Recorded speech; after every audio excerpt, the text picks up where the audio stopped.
Bonjour et ravi de vous retrouver dans cette nouvelle édition, dans votre émission hebdomadaire Indice, votre fenêtre sur le grand chiffre qui ont été réalisés par l'économie égyptienne durant les derniers jours. Justement, aujourd'hui, nous avons quelques questions principales concernant cette édition. Et tout d'abord, pourquoi là, pour la première fois, les réserves en devises étrangères de l'Égypte franchissent le seuil, franchissent la barre de 50 milliards de dollars? Comment ce chiffre va impacter le taux de change, mais aussi comment ce chiffre va quand même influencer positivement le taux d'inflation?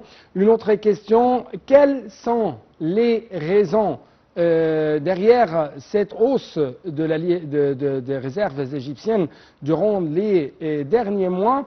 C'est ce qu'on va savoir, bien sûr, à travers les explications de notre invité de marque qui va nous rejoindre à travers la ligne de l'Intv international pour parler un peu plus de ce sujet. Il s'agit de Dr Nadim Samna, notre analyste économique, un expert de renommée internationale. Mais justement, je dois vous rappeler que les réserves en devises étrangères de l'Égypte franchissent la barre de 50 milliards de dollars pour la première fois. Ces réserves jouent un rôle essentiel pour financer les importations de produits de base comme le blé, le pétrole, médicaments, pour assurer le remboursement de la dette extérieure principale, que ce soit principale ou les intérêts de ces dettes, et également pour faire face aux crises économiques en cas de choc extérieur et quand même soutenir la livre égyptienne face aux pressions inflationnistes, face aux autres devises étrangères. Mais quelles sont les raisons derrière ça? C'est ce qu'on va savoir bien sûr à travers les analyses, mais justement je dois vous proposer quelques chiffres. Les réserves de l'Égypte monétaire sont formées d'un panier de devises étrangères internationales, principalement le dollar, l'euro, la livre sterling, le yen japonais. Et également, on trouve que le yuan chinois, fin août, par exemple, les réserves internationales de l'Égypte avaient augmenté de seulement 214 millions de dollars par rapport à juillet, selon la Banque centrale égyptienne, échouant ainsi à passer au-dessus de 50 milliards de dollars. Mais je peux dire, la hausse des réserves intervient dans un contexte favorable de redressement économique marqué par le retour progressif des capitaux étrangers, une dynamique positive des indicateurs macroéconomiques, les engagements récents du gouvernement en matière de réforme conjugués au soutien financier du FMI, du Fonds monétaire international. Tout ça ont été déterminants pour consolider la confiance des investisseurs étrangers internationaux face à l'économie égyptienne. Cette hausse des réserves marque donc la plus significative depuis 2024. Avant cette période, la croissance mensuelle des réserves était restée modérée, ne dépasse généralement pas les 400 milliards de dollars. Les seuils ou si je peux dire, les seules exceptions notables sont les hausses majeures enregistrées en mars 2024, portant les réserves à plus de 40 milliards de dollars, et en mai 2024, le portant à plus de 46 milliards de dollars.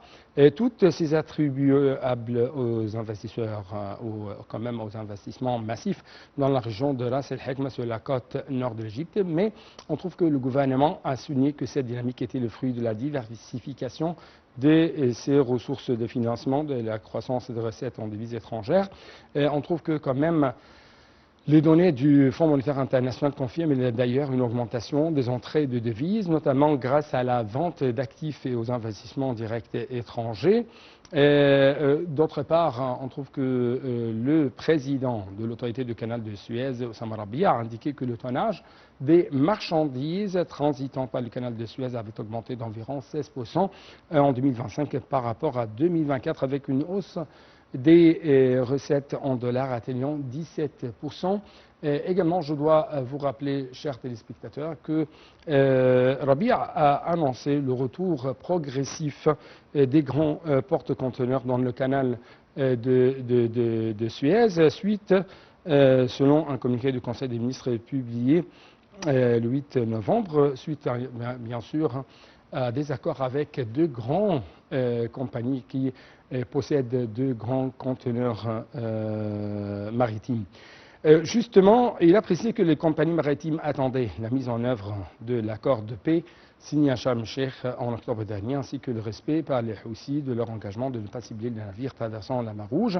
L'Égypte a ainsi, en septembre, si je peux dire, a signé un accord avec deux géants de l'immobilier du Golfe, émirati et saoudien, pour développer un complexe touristique d'envergure sur les rives de la mer Rouge.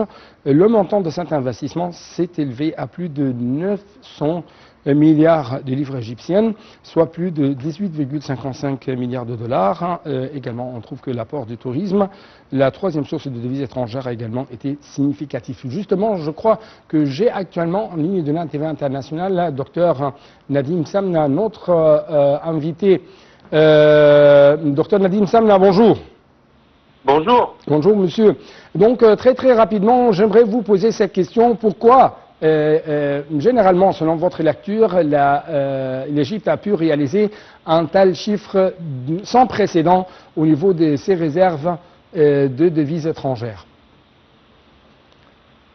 Je pense que la première réponse, elle vient de l'appréciation de la réserve en or dans la réserve centrale. C'est-à-dire que aujourd'hui, ces dernières années en tout cas, la Banque centrale égyptienne a procédé à des achats réguliers d'or. Et avec l'augmentation de la valeur de l'or, naturellement, la réserve nationale augmente aussi en valeur. Oui. Après, il y a quand même un objectif avec le programme du Fonds monétaire international d'atteindre 80 milliards de dollars ou équivalent à 80 milliards de dollars de réserve. Oui. Justement, comment ça va, ou plutôt, avant d'arriver aux impacts, j'aimerais vous poser cette question en ce qui concerne comment ce nouveau chiffre de réserve en Égypte a été constitué, par exemple ou à travers le tourisme, à travers l'investissement, à travers le sorte de commande doper les exportations, à travers l'industrialisation au niveau local. Donc, est-ce que vous pouvez nous donner plus d'explications, plus de réponses à ces questions? Oui, je pense que maintenant tout le monde sait c'est quoi les revenus en dollars de l'Égypte et comment ça se passe. Donc, il y a tout d'abord ce qu'on appelle la balance commerciale. Donc, c'est la différence entre les importations et les exportations. Donc, cette balance commerciale s'est améliorée les dernières années. Les exportations ont beaucoup augmenté, les importations ont augmenté, mais légèrement. Donc le déficit commercial est réduit, mais il est quand même très important. Il reste quand même très important. Pour compenser ce déficit commercial, donc il y a d'autres revenus en devises, le tourisme, le canal de Suez et surtout les transferts des Égyptiens à l'étranger. Et les investissements directs étrangers. Vous voulez commencer par quoi? Le canal de Suez ou le tourisme ou les investissements étrangers dans l'immobilier? Vous voulez commencer par quoi en ce qui concerne ces secteurs qui ont contribué à la hausse des réserves de l'Égypte en devises étrangères? Donc le canal de Suez, par exemple, une nette amélioration pour tous ces indicateurs-là depuis un an et demi, depuis exactement un an et demi, depuis mars 2024, où la Banque centrale a décidé d'atteindre un niveau au dollar de 50 livres et depuis le dollar est stabilisé, voire légèrement, la valeur a légèrement décru. Mais on va dire que c'est une valeur stable par rapport aux 2 années précédentes. Mais on voit aujourd'hui, le tourisme va très bien malgré les événements, on va dire, autour de nous. Le tourisme marche très bien. Donc le tourisme a un grand rôle. Bien sûr, il rapporte aujourd'hui autour de 15 milliards de dollars par an. Mais avec des perspectives d'amélioration ces prochaines années. Ça reste en dessous du potentiel de l'Égypte, hein, c'est sûr. En ce qui concerne les investisseurs, les investissements étrangers, notamment les investissements directs, et avec plus de précision de la part des pays du Golfe en ce qui concerne le secteur immobilier, comme à Alam Roum, comme sur la mer Rouge ou comme sur la mer de la Méditerranée et quand même Ras El Hekma et ainsi de suite. Comment vous trouvez l'apport ou quand même la grande part de ces investissements en ce qui concerne la hausse des réserves étrangères en devises étrangères de l'Égypte?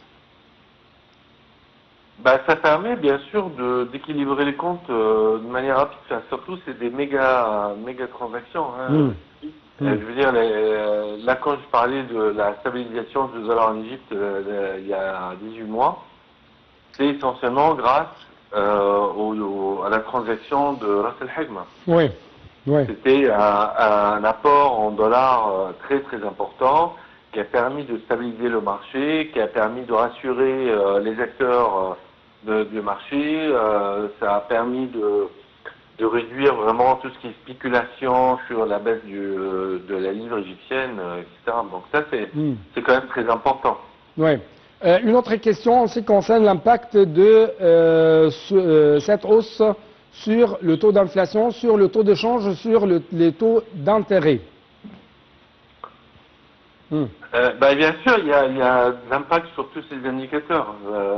Alors, le fait d'avoir un dollar stable autour de 50 livres, ça permet en tout cas d'éliminer un facteur important d'inflation. Il y a bien sûr, il reste une inflation forte en Égypte. Hein, c'est devenu un peu, ça fait partie de l'économie égyptienne d'avoir une forte inflation, mais le fait d'avoir un dollar stable, c'est au moins on n'importe pas de l'inflation. C'est le terme. Sur les taux d'intérêt, bien sûr, quand la monnaie est stable, on a besoin de moins, on va dire, la soutenir avec des taux d'intérêt élevés, comme ce qui s'est passé pendant la crise monétaire. Et c'est pour ça que la Banque centrale égyptienne s'est engagée sur un chemin de réduction des taux d'intérêt. Et ça s'accompagne, enfin en tout cas ce mouvement s'accélère aussi par le mouvement parallèle de baisse de l'inflation. Oui. Donc, docteur Nadim Samna, je dois vous remercier infiniment pour de telles explications de votre part. Merci beaucoup. Même chose pour vous, chers téléspectateurs. Merci pour votre attention et à la prochaine.